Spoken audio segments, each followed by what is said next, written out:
That is what President Trump is doing right now. He's taking a victory lap. What he is not doing is in the room on the shutdown. And that, at the end of the day, is why we are going to be here until he engages. And at this point, and this sort of gets to the theme I want to hit on today, and that is the sort of next level ugliness of our politics. You know, there's always been this, obviously, politics and governing blur. But there's a point where every successful government, no matter why you were governed, why you were elected because you were a liberal, you were elected because you were a conservative, that ultimately when you're governing, you have to do what's in the best interest of everybody. That when you're governing, you don't just worry about your supporters, you actually worry about the electorate as a whole. That's the hallmark of this democracy.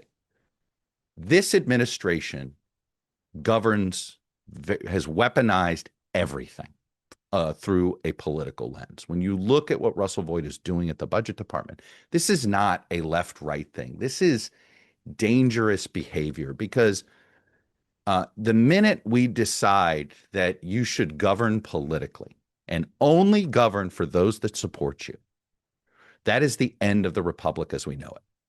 I'm not saying that our democracy ends, but what it becomes is that each time one party gets elected, they get in there and decide to purge the other party and purge the government of them. You've heard Donald Trump say that he wants to just lay off the Democrat part of the government, right? Which is why, in their first round of doing this, Russell Vought, who is, as usual, is sloppy with his initial, he comes across as somebody that's very precise, but it's shocking how often they do a lot of stupid things when they try to do these layoffs or the reduction in force, and that they overfired at CDC and they overfired at HHS. And why did they target, right? HHS is considered a Democratic cabinet agency, right?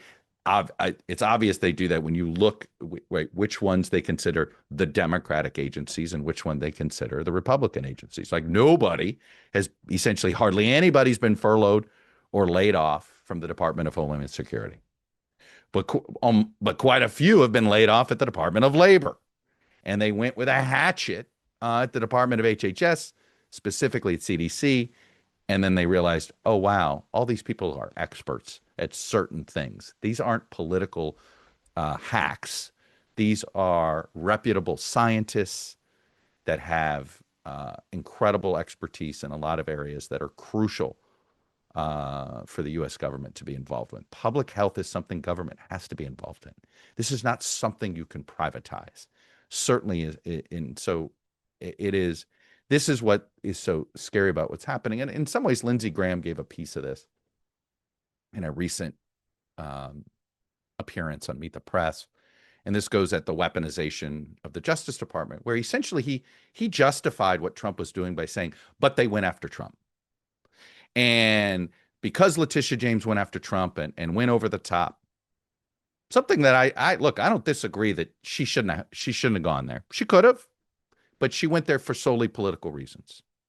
It's certainly, that doesn't mean he didn't do anything wrong, but it's pretty clear she went after him to, quote, get Trump on that front. But if you are upset about the weaponization of law enforcement, then the last thing you ought to be doing is then weaponizing law enforcement. But that's exactly what they're doing, right? Pam Bondi's just despicable appearance in front of the Judiciary Committee last week, where, we now have learned, thanks to some photographs that sort of leaked, she wrote down, she clearly had her staff. She so cares about politicizing the Justice Department that she prepared for her testimony with one-line zingers to go after any Democrat that questioned her in a tough way. So she had some pre-made attacks on Sheldon Whitehouse and pre-made attacks on different Democrats that questioned what she was doing over there. And it just take a step back. Take your partisan hat off, or put your partisan hat on and say, if that is how Merrick Garland had behaved, okay, in a Senate Judiciary Committee, it just coming up with these, spending time, taxpayer dollars to get his staff to write one-line zingers, Republicans would be rightfully apoplectic at the politicizing of the Justice Department. But that's exactly what Pam Bondi did. She literally spent taxpayer dollars coming up with one-liners and zingers to go after, rather than explaining if they're, because she had no legal rationale for what they did to Jim Comey. She had no legal rationale for what they're doing to Letitia James. She had no legal rationale to how they're just firing U.S. attorneys if they don't abide by the president's words. There's a reason results matter more than promises. Just like there's a reason Morgan & Morgan has become America's largest injury law firm. For the last 35 years, they've recovered $25 billion for more than 500,000 clients. It includes cases where insurance companies offered next to nothing, short of shortchanging, seeing if they could get away with it. And Morgan & Morgan fought back, and they won millions. In Pennsylvania, one client was awarded $26 million. It was a staggering 40 times the amount that the insurance company originally offered. That offer, $650,000, whatever it took to sort of get away without paying. So with more than 1,000 lawyers across the country, Morgan & Morgan knows how to deliver for everyday people. So if you're injured, you're looking for a lawyer, check out forthepeople.com/ToddCast or dial pound law, pound 529 on your cell phone. And remember, all law firms are not the same. So give Morgan & Morgan a look. Their fee is free unless they win. And you know, this is another story that sort of is gotten lost. The Washington Post has since reported and got multiple sources to confirm that when in the infamous Donald Trump Truth Social post that is going to probably get the Jim Comey case thrown out of court and likely will get the Letitia James thrown out of court because of the obvious bias that was used to get them indicted. And if I remind you, the Truth Social post, it stated this: Pam, I have reviewed over 30 statements and posts saying that essentially, quote, same old story as last time. All talk, no action. Nothing is being done. What about Comey, Adam Shifty Schiff, Letitia? They're all guilty as hell, but nothing is going to be done.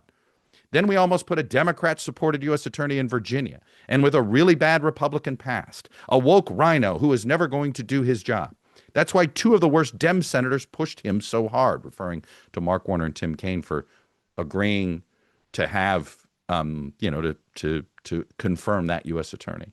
He even lied to the media and said he quit and that we had no case. No, I fired him, and there is a great case. And many lawyers and legal pundits say so. Lindsay Halligan is a really good lawyer and likes you a lot. We can't delay any longer. It's killing our reputation and our credibility. They impeached me twice, indicted me 5 times over nothing. Justice must be served now, President DJT. I repeat this because we now know this was never intended to be a public Truth Social post. So believe it or not, in the year 2025, your United States government, the President of the United States sends a private direct message, although he didn't, the 79-year-old techno expert didn't know how to do it, like pretty much all of our, some of us in our 50s have been there, but certainly many people in there. Was this supposed to be public? I didn't know. But apparently he was trying to send her a private message. Apparently the only way he can send a private message to the sitting Attorney General of the United States is through his Truth Social app. Seriously? But apparently that's what it was, because this was never meant for the public.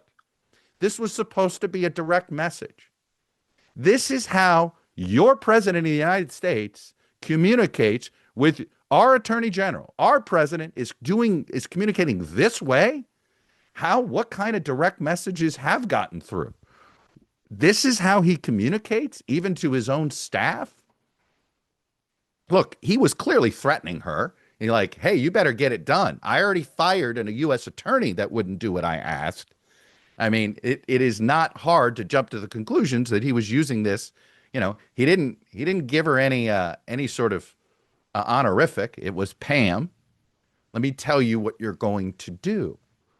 But I don't think we have had nearly the amount of focus and attention to the fact that the president is communicating with his staff on a completely unsecured truth. Trust me, you think Truth Social's are really secure, just up to snuff, right? That Devin Nunes, man, that guy is a real sharp guy, right? You trust him with your cybersecurity? You trust him with the government's cybersecurity? This is the way the president, you look, Did you have an issue with Hillary Clinton's emails and her private server? This is 100 times worse.